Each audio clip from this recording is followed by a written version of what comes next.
Yeah. So we supposedly had a super typhoon, supposedly, but you guys won't believe that the tree there that's cut down was not cut down by the typhoon. It was cut down by Melchi because she was afraid that the typhoon might be blow the tree over onto the house, the side of the house. So she cut down half the poor tree in anticipation, and then it was a damp squib, a storm in a teacup, or whatever you want to call it. Storm in a teacup. There's a tree cut short. It's a pity in a way, I suppose. But anyway, you know, sometimes you have to try and think ahead, plan ahead, hope for the best. Hope for the best, expecting the worst. But so both trees she cut. Actually, that one as well. They were quite tall. They were probably double the height they are now before they were cut off. Anyway, it's life. You expect the worst, or you expect the best, but well, you prepare for the worst, but expect the best. I think. You know, I've been in many typhoons over the years here in Asia. I think I was in the biggest one that ever hit Hong Kong, and the biggest one that ever hit Taiwan. I remember the Taiwan one very well because I was at the pub. At that time I was living up in the mountains called Yangming Mountain, Yangming San, above Taipei City. Really nice mountain there. Hot springs, sulfur hot springs galore. Really gorgeous area of Taiwan or Taipei. And and everybody was talking about the typhoon. I was down in the city. It was a weekend, I think, Saturday or Sunday night. And I was on my motorbike. I was in Taiwan. I always had motorbikes, always. Anyway, I parked the motorbike next to in a huge parking area next to a river, near a river anyway. At the point I parked it, it was full of cars. Then I made my way to like a semi-red light area there. You know, Linsen North Road area, and what's that area called now? The combat zone. Combat zone. That's where the U.S. soldiers used to hang out during for R&R during the Vietnam War. The combat zone. I was there in the pub, and then the storm was building up outside. I mean, this was like a real typhoon. You could hear the wind howling, you could see the debris, the signboards flying by. It's really dangerous outside. You wouldn't want to be outside. Massive pouring, huge volumes of pouring rain. Hello. No storm. What happened? What? Where's the storm? What happened to the storm? Gone. Storm? The typhoon. Oh, the storm. Yeah. Aren't you happy? I'm happy. What is it coming or is it going? It's going out. It's gone. Gone. Not totally. But almost. Yeah, I think maybe a little bit more rain. Hopefully this southwest monsoon will not come. Yeah. Okay, maybe some rain tonight. That's it. We made it. We're still alive. My God. So A storm in a, we say the storm in a teacup. A storm in a, going home? no, I'm gonna take a little walk. No, are you going back to the province soon? Yeah, maybe in a few days, couple days. I don't know what's happening with the storm and stuff. Let's see. Wait and see. Let's see what's happening. Yeah. Who's coming up here? Who's that? I don't know. Here comes a bunch of gaggle of girls. We call them a gaggle. You know, a gaggle of girls. Are you American? No, African. Oh, South Africa. Yeah, South African. Not really, but I did work in Cape Town for a while. I'm more from the middle, the center, the Kalahari, the desert. Very empty. Gods Must Be Crazy, the movie, The Gods Must Be Crazy. Oh yes. That's where we live. It's just curious why your skin is white. Yeah. White Africans. White African. Okay, I'm gonna see you later, huh? We'll see you then. Okay. The white Africans seems to surprise the Filipinos. There are white Africans and black Americans. These are the two things that the Filipinos cannot, under any circumstances, wrap their heads around, because in their books, or I don't know what books they read and study. Hey, where are you going? Home sweet home. Okay. Those are the kids, Melchi's kids. I'm gonna take a little walk. So I don't know which books or what books they are reading, but in their books, all Americans are white, all Africans are black. No matter what the facts are, the facts cannot be their own version of the facts can never ever be changed. If they see a white African, oh, but all Africans are white. And then if they see another one, all Africans are white. If they see 100 white Africans, all Africans are white.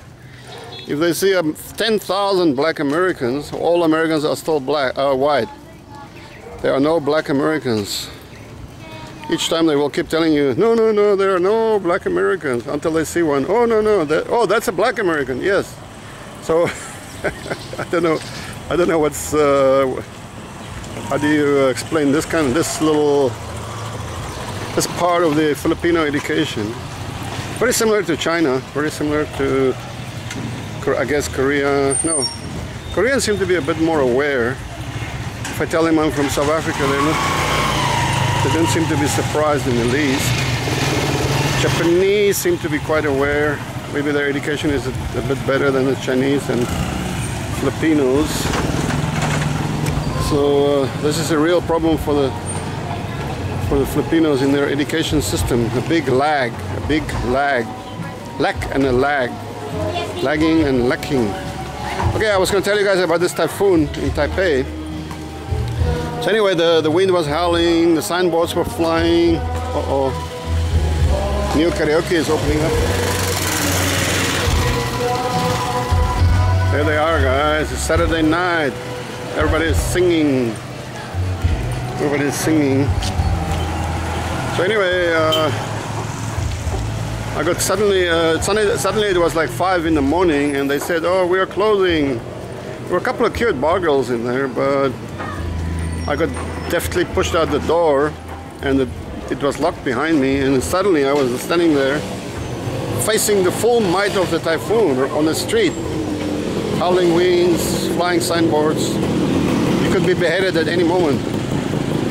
And I realized I'm not moving 1 single centimeter away from this door. Luckily there was a door mat and a little awning, just maybe 1 meter awning, so you were not directly under the pouring water. Well, of course you still got wet. I mean, all this howling wind and water, but it's not the water is not directly pouring onto you. And so I just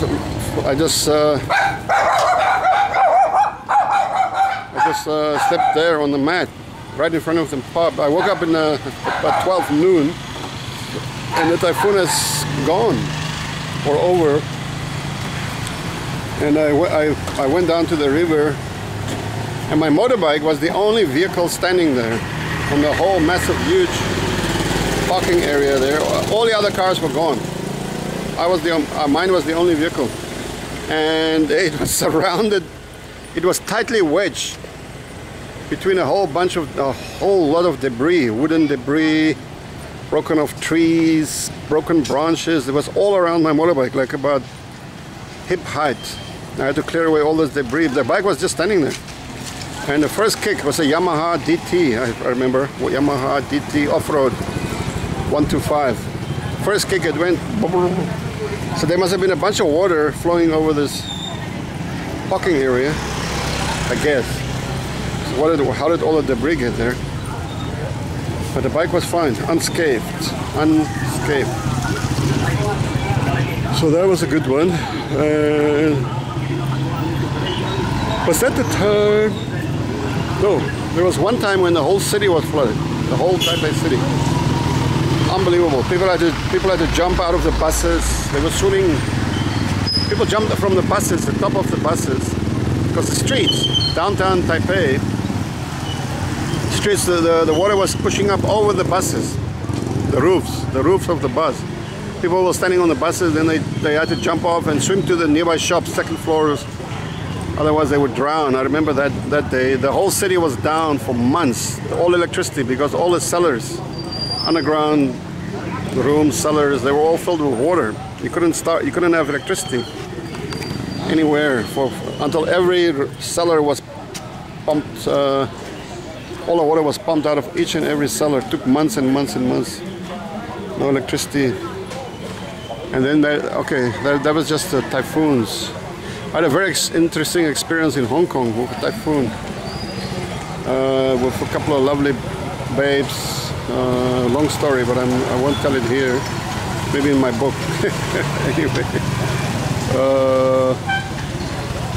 then there was this. Then there were the earthquakes, typhoons. I was in the biggest earthquake in the history of Taiwan. Also quite scary, very scary. So all these natural disasters here in Asia. But down in Mindanao, where we live now, so far there's never been any typhoon of any kind of consequence. It's just, I mean, they would in Africa, South Africa, there's just a mild storm, mild thunderstorm, very mild. African thunderstorms are awesome, electric storms, really amazing. So these storms here are kind of okay, but I don't know, it's overrated and overblown, so not that bad. Okay guys, the sun is down. Walking down the street, I'm not sure what I want to do. I'm just going down the road. Maybe I'm gonna get something to eat or whatever. I don't know if I should try the local cuisine. Okay, I'm gonna get back to you guys. I just wanted to tell you about the damn squib. Storm in a teacup, super typhoon, my ass. But I heard it's gonna hit Hong Kong. If you're in Hong Kong now, you wanna fucking bunker down and hunker down because it's coming your way. Probably gonna be a big hit. Big hit. I might go there and eat. Let me see. This place has pretty good food. Let me have a look. If anything, this is like, there are puddles of water lying around. Few Alexander store. They could have had beer here. It's like a cold beer and some food. The calendaria. See what's available here. Anything good? Hello. Anything good? Nice little place here. Place Chef Eddie's cuisine. 5 peso for rice, 15 gulai. Gulai is vegetable. Ulam is one dish, 25. So you can eat here for like 60 pesos. Okay guys, I'm signing off. Just a quick update. I'm still alive and well. The storm wasn't that bad. It was a really heavy wind last night, but otherwise fine. So I'll let you guys know later what's happening.